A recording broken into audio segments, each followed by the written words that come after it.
study history and I work in history publishing, and I don't think it's any coincidence. I want to thank her for that, but I also want to thank her for bringing us Hanna, because Hanna is such an incredibly rich and fascinating woman, and I hope that you learn a lot from the book tonight and from the book that you read after. I hope tonight will just lead us all to being, I suppose, like Hanna, and carry on her legacy and be unimaginable revolutionaries as well. Thank you very much.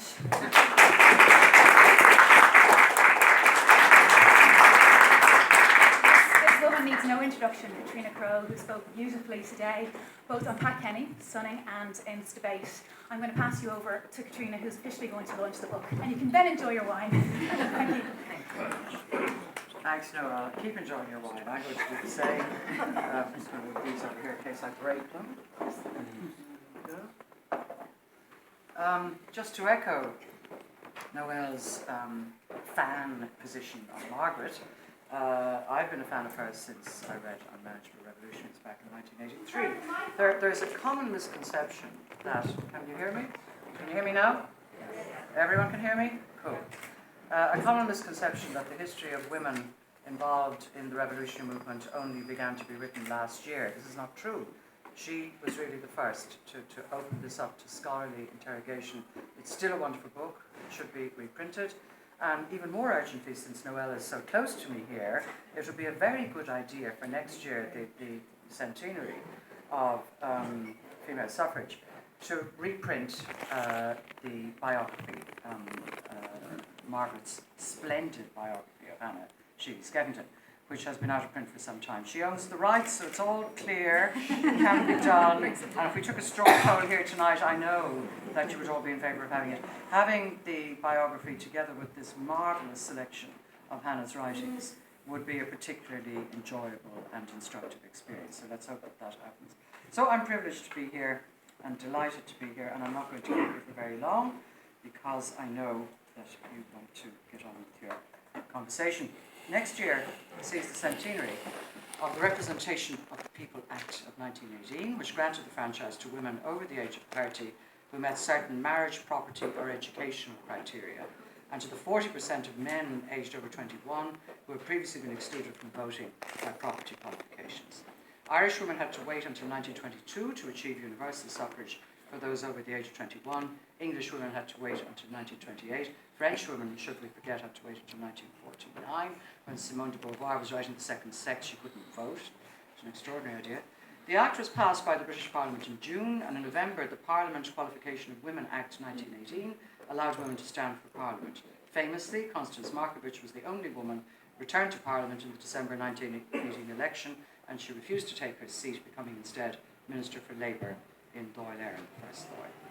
One of the people most involved in the militant campaign for female suffrage in Ireland was Hanna Sheehy Skeffington, daughter of middle-class Irish Parliamentary Party MP David Sheehy, founder of the Irish Women's Franchise League in 1908, imprisoned for breaking windows in 1912-13, campaigner for women's education, member of Sinn Féin and later Fianna Fáil, wife and partner of Francis Skeffington, who was tragically murdered in 1916 as a result of his attempts to stop looting during the Rising, prolific journalist, Dublin City Councillor, and mother of Owen Sheehy Skeffington.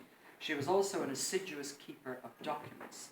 The reason we know so much about Hanna, there are 3 biographies and countless articles and book chapters, and now this wonderful new book, is that she kept correspondence, posters, leaflets, newspapers, and photographs, and this significant archive was given to the National Library by her son Owen and his wife Andre over many years. It is one of the most significant archives in women's history in Ireland, and it's greatly to Hanna's credit and to her daughter's credit that it was kept together and given free of charge, I would note, to the state without any access to tax concessions or any of those other things that now seem to be absolutely de rigueur if you're giving over cultural heritage to the Irish state. Now, Margaret is a pioneer in the history of Irish 20th century nationalist revolutionary women. That was an extraordinary book. And she now adds to her 1997 biography, which is when it was published, of Hanna, an edited and contextualised volume of her writings, a very useful array of the work of a fine polemical writer. And in many ways, you can read biographies, there are 3, and I would say Margaret's is probably the best, and get a sense of what Hanna's voice might have been like from her correspondence, from the reprints of the speeches and so on. But you don't really get her until you see all this stuff gathered together in one place, where you can hear her voice on a range of subjects over a range of years. And it's a very wonderful thing to do this. The other person who has done this is Sonia Tiernan for Eva Gore Booth, who was her biographer, and she, some years later, issued a selection of her writings. Again, an incredibly useful thing to do for those of us who are interested in the sources. The book covers Hannah's unpublished memoir material and her pieces on women's education, women and the vote, women and nationalism, war and pacifism, her work in America after the Rising, her reflections on feminism and the new Irish state, her public row with Sean O'Casey over the Plough and the Stars, her memories of key personalities, her book and theatre reviews, and obituaries of her after her death in 1946. And of course in Ireland we never speak ill of the dead, we reserve that for the living, and we do it very well. And the obituaries are slightly hagiographical, but nonetheless they tell us a great deal about the way that people saw her back in the 1930s. Margaret introduces each section with a helpful overview of what it contains and provides a timeline also of Hannah's life and activities. So this is beautifully contextualised. We get her opinions about Hannah's activities at the time and very useful information about what was going on. The section on votes for women, most of the pieces are taken from the Irish Citizen, which Margaret has told you about. The Journal of the Irish Women's Franchise League is a vibrant roller coaster account of the Irish militant suffrage campaign from 1912 to 1914, contextualised by Hannah's Reminiscences of an Irish Suffragette, written in 1941.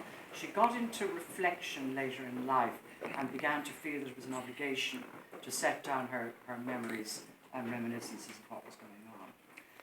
The value of this kind of volume is demonstrated by the immediacy, passion and humour of the prose, happening in real time when nobody knew the outcome. People did not know in 1912 to 14 first of all, that World War I was going to suddenly burst on the scene and change everybody's lives more than any other single event during that decade, or that women would get the vote in 1918, or any of the other things that we all know now in hindsight. And I suppose it seems like an obvious thing to say, but you cannot apply hindsight to history. And when you read these pieces, you understand why not. There's a wonderful moment when Hannah describes Anna Haslam, who was the grande dame of constitutional suffragism, visiting her in Mountjoy when she's been imprisoned for breaking government windows, which Hannah took great delight in doing. I must say, she really loved the sound of breaking glass. So she says, Mrs. Haslam came with a difference. Quote, "Don't think I approve, but here's a pot of verbena I brought you. I'm not here in my official capacity, of course. The Irish Women's Suffrage and Local Government Association strongly disapproves of violence as pulling back the cause. But here's some Loganberry jam, I made it myself." And Hannah says, "I appreciated and understood." And this exchange perfectly encapsulates the big debate between non-violent and militant approaches to suffragism, a debate which still divides analysts of that period. Hannah's obvious affection for a woman who devoted her life to achieving votes for women, in spite of the tactical differences, matches the affection Mrs. Haslam so obviously felt for her. And you find that again and again throughout this volume. Even where there are quite serious ideological differences, friendships survive. The whole comradeship of that group of women who were around at the beginning of the 20th century survives a lot of vicissitudes that they experienced between each other. Perhaps the most poignant documentary produced in the book is Hannah's account of her discovery of her husband's murder in Easter week 1916 and her efforts to find out what had happened. Frank, who was a more convinced pacifist than his wife, who really wasn't a pacifist at all, Margaret agrees with me about this, she didn't pacifist woman, but he was a serious pacifist. He had come to the aid of an injured British soldier and had attempted to stop looting in the city centre. He was arrested by a patrol from Portobello Barracks, where he was shot dead without trial. The two other journalists, by order of Captain Wilthurst, later found insane by court-martial. And last year, Cathal Brugha Barracks, as it's now known, Portobello Barracks was named after Cathal Brugha, much to the discomfiture of the Free State Army, when they put up an exhibition in the little guardhouse at the start, had to find something belonging to Cathal Brugha to put into the middle of all the Michael Collins stuff that was there, and found his trousers, so you'd be glad to know that. But at the back of that guardhouse is the cell where they were kept, and at the back of that is the yard where they were shot, and it's almost exactly the same as it was 100 years ago. And it's the Stoneburgers Yard in Glasnevin is the most famous chilling place to be in Kilmainham, to be experiencing what happened in 1916. But this is a smaller version of the same thing, and it's quite a frightening place to see. It's worth having a look at. Where are we now? Yes, that happened. He was killed on Wednesday of Easter week, and Hannah got no confirmation until Friday. In the meantime, her house was ransacked by the army and many documents taken away, never to be returned. She applied for compensation for that after the event. In the National Archives, a compensation application exists, and she's very frustrated at not getting the documents back. Now, of course, she was heartbroken by the loss of her husband in these appalling circumstances, but she set out to achieve an inquiry into his death, and she did so. She got it. The Simon Inquiry reported in November 1916 would that the many inquiries that this state has held over the years would take the example of Sir John Simon and report in speedy time. I think it was granted in June, and he reports in November. That's pretty good going. Take note, Mr. Justice Peter Charlton and many others, or we'll be waiting for a very long time to know things we need to know. And that inquiry exposed many of the Army's crimes during Easter week, not just the dreadful murder of Frank. Hannah then wrote up her experiences in a pamphlet titled British Militarism as I Have Known It, which built on the speech she had made on her tour of the US during 1916. She describes her husband thus: Francis Sheehy Skeffington, an anti-militarist, a fighting pacifist, a man gentle and kindly even to his bitterest opponents, who always ranged himself on the side of the weak against the strong, whether the struggle was one of class, sex, and race discrimination. He had a marvellous and inextinguishable good humour, a keen joy in life, great faith in humanity. When I see that, I see grief deferred. I see a person wishing to turn this event into anything but the horror it actually is. The fact that she was able to do this and to make herself travel to the United States so soon after his dreadful death speaks really extraordinarily of her character. She turned her husband's murder into a highly effective propaganda tool against the British. In an obituary of Hannah, which is reproduced in the book, Cathal O'Shannon describes her as the most determined and most self-willed woman in any of the movements she took on. So that bears out what was said there. The Assembly for Publication of the Writings of Activists depends for its success on the quality of the writing, and in this case, Hannah is a vivid, precise, highly intelligent commentator. She's also a first-class noticer, which is the phrase used by Saul Bellow to describe the most necessary quality in a novelist, and it's unfortunate that Margaret, in her extensive researches, hasn't uncovered an unpublished novel by Hannah, because it would be a lovely thing to have.